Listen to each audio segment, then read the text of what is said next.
I just missed that majority of the artwork. Remember, this was 1983. I miss when the artwork like this was all done by hand before digital really started to take its firm hold. Like, there was someone at a drawing board, thinking like Jack Kirby on his drawing board, working all this out, and then having to go back over this with the ink and whatnot, just to make sure that nothing gets ruined. Going back in the color, running it through the color process. And if memory serves correctly, they used to, like, if you look at a lot of original panelings, there'd be numbers to show what number the printer had to hit. And that's why sometimes you get miscolorings in older books. It just feels more human. I guess in the day of AI, that sounds weird, but yeah, I miss when it was people actually having to take, traditional, what do you call it, pens, inks, and the type of rulers. I can't remember, but like to actually do the onomatopoeias, I think is the word for that. Kathum, kathum, kathum, kathum, kathum. Because we were just talking about how the Citadel here wants to blow up Euphorix's force field that's surrounding their planet. So think of all of these bombs that they have to intricately place around the force field. And then we go into Euphorix here, and they're like, quite an elaborate contraption, eh? Looks like the Citadel's gone all out on this one. Well, they do have the entire star system at their disposal. Almost. Look, the fire mechanism is Juxtilian model. It's smaller, much smaller than we can do. How do those people do it?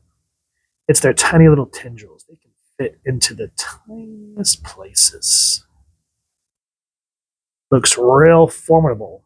How long before they're ready to set it off? A little while yet. They still have to clear out the assemblers. Well, then won't they be surprised when it blows up prematurely? So you can see that Euphorix is a little cocky because their planet is protected.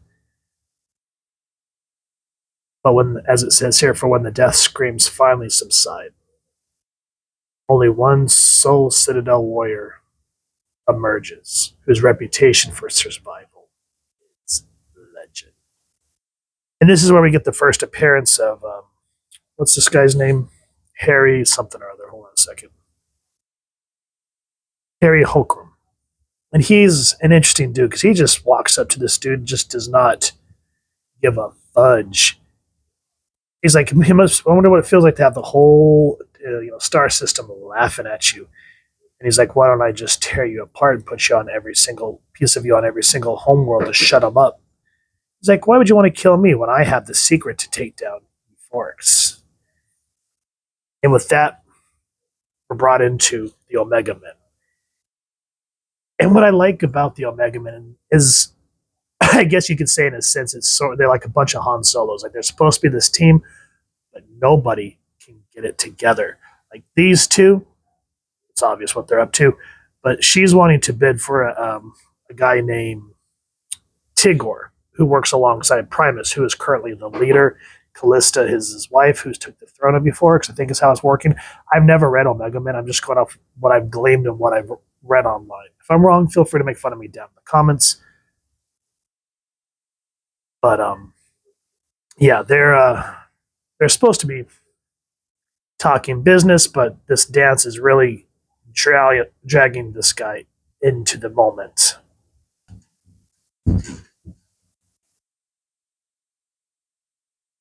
And this character is saying, I don't know why Tigor dislikes me.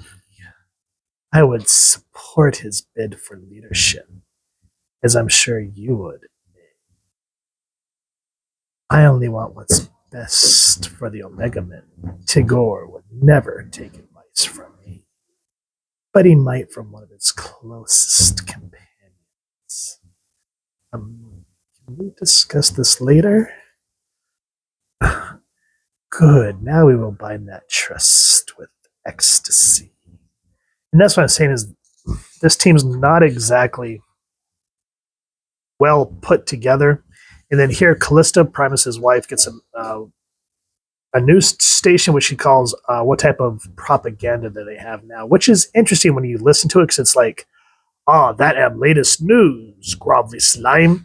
If you don't like it, tough. Ha! Wait, special report am coming in from Citadel leader.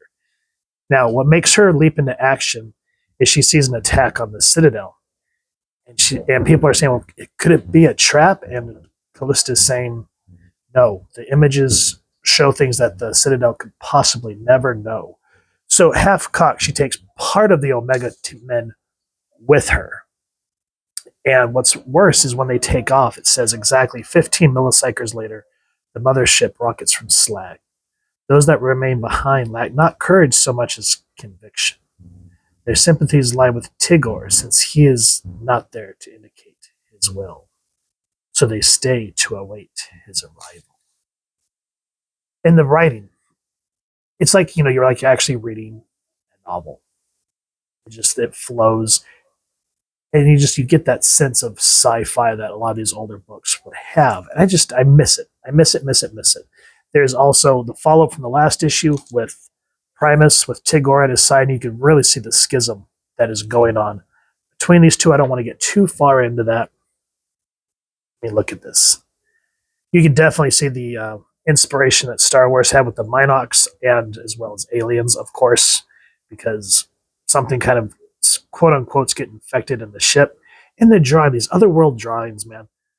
I miss this art style. Just wonderful, vibrant colors, deep, dark inks, that Kirby crackle look as these aliens feed on the power of the ship. Now, these aliens bring something aboard, which here we get our first appearance of pre-crisis. Now, we're used to the guy that's kind of a smartass, going to want to fight Superman, etc., so forth. He's a tough guy, but he's more of a tactician in this book, and there's nothing about his regenerative abilities. In the latter half of this book, just kind of becomes a horror story as these two bounty hunters dock with Callista's ship, and everyone starts to get picked off one by one in a very brutal fashion, all to get at the mistress of the Omega Men, which I don't want to get too much into it. Needless to say, there is just a horrid, twisted ending to this book that makes you want to read more, because Callista's fate, it's hard to read. It is very uncomfortable and makes you want to grab the next issue, which I'm really starting to think I might get into these early Omega Men books, because I've sort of gleamed through some of them when I first did my review of Lobo, which I'll make sure to leave a link in this review. But the way his character changes within the pages of the Omega Men, from becoming this bounty hunter to an actual more interesting character before we got what we did in the 90s. But yeah, this was Omega Men number 3.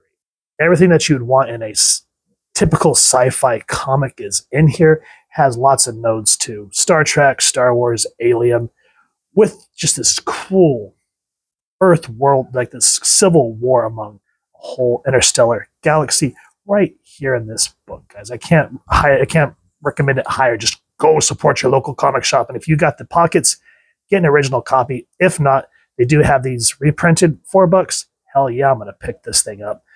So if you have enjoyed what you've seen, as I just said, first and foremost, support your local comic shop, wherever it is like to get your action figures and comic books, and get this series. And if you've enjoyed this review, really would appreciate it if you take a moment to like, share, and subscribe. Helps the channel more than you could possibly know. And if you don't mind hitting that fancy little Citadel bell next to subscribe, that way as I continue to upload content, you guys get notified. Come over to the channel. I love to talk with you on hearing your thoughts and feedback down in the comments below, or the socials, which I'll make sure the links down in the description. So with all that said, hope y'all continue to have an absolutely amazing day reading, and happy hunting, everyone.